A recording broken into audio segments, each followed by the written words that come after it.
4 लाख के आसपास किसान आत्महत्याएं भारत में हो चुकी हैं। अगर आप कहें तो भारत के अंदर जो है अभी जो आंदोलन है, इस आंदोलन की पृष्ठभूमि हरित क्रांति से शुरू हो गई थी, जिसको हरा इनकलाब भी कहते हैं लोग, जो ग्रीन रिवॉल्यूशन 1967 से शुरू हुई थी, जिसमें अमेरिकी पैटर्न पर भारत की खेती को ले जाने की कोशिशें हुई। और इसी का जो नतीजा था वो ये हुआ कि एक दौर के बाद भारत की खेती जो है वो संकट में फंस गई। यहाँ का जो एग्रीकल्चर है वो संकट में फंस गया। तो अगर आप देखें तो डब्ल्यूटीओ बनने के बाद जो शर्तें डब्ल्यूटीओ की भारत में भी और दुनिया में भी लागू होनी शुरू हुई, तो यहाँ जो है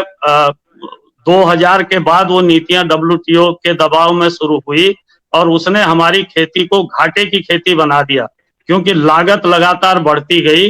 और उसकी उपज की कीमत उसके मुकाबले बाजार में नहीं मिली। तो इससे क्या हुआ, घाटे की खेती हुई और भारत में किसानों ने बड़े पैमाने पर कर्ज में डूब के आत्महत्याएं शुरू की। लगभग 4 लाख के आसपास किसान आत्महत्याएं भारत में हो चुकी हैं। तो इससे एक बड़ा गुस्सा किसानों के अंदर था, एक बड़ी लड़ाई थी, जिसको जो है न्यूनतम समर्थन मूल्य पर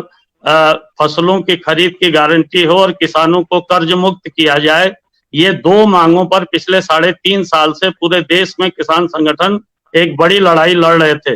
लेकिन कोविड की आड़ में जो मोदी सरकार है वो दरअसल में डब्ल्यूटीओ के दबाव में आकर के उसने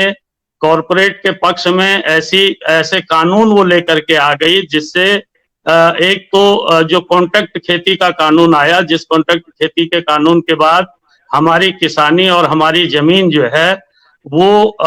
जो है कॉरपोरेट का गुलाम बनने की तरफ चली जाती। दूसरा ये लेकर के आए यहाँ पर जो मंडी कानून, जिसको सरलता से लोग समझते हैं कि भाई सरकारी मंडियां खत्म हो जाएंगी, उसके पैरेलल प्राइवेट मंडियां आ जाएंगी। तो सरकारी मंडियों के खत्म होने से जो न्यूनतम समर्थन मूल्य का एक सिस्टम यहाँ पर जो है थोड़ा बहुत है भी, तो उसके पूरे खत्म होने और प्राइवेट जो होल्डर्स हैं उनके द्वारा किसानों की फसलों की बड़ी लूट होने का जो है एक खतरा सामने है। और तीसरा, इन्होंने जो आवश्यक वस्तु अधिनियम को खत्म किया है, यानी कि जीवन के लिए जो बहुत जरूरी चीजें हैं, आवश्यक वस्तु हैं, उसके लिए कानून बना हुआ था कि उसका कोई ज्यादा भंडारण नहीं कर सकता है, उसकी कीमतें जो है कोई ज्यादा नहीं बढ़ा सकता। तो उसको जब सरकार ने खत्म किया तो ये जो है भारत के किसान समझ गए कि ये पूरी तरीके से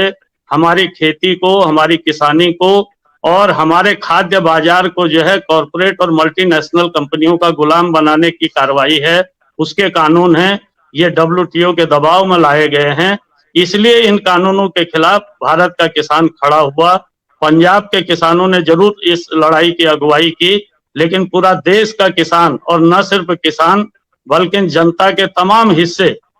इस लड़ाई को अभी समर्थन दे रहे हैं, क्योंकि ये लड़ाई जो है देश की खाद्य सुरक्षा और खाद्य संप्रभुता से भी जुड़ी हुई है, जिसको जो है गुलाम बनाने की कॉरपोरेट और मल्टीनेशनल कंपनियों के लिए इन कानूनों के जरिए कोशिशें हो रही हैं। इसीलिए इसको एक व्यापक समर्थन मिल रहा है और पूरी दुनिया के लेवल पर भी इसको इसीलिए समर्थन मिल रहा है।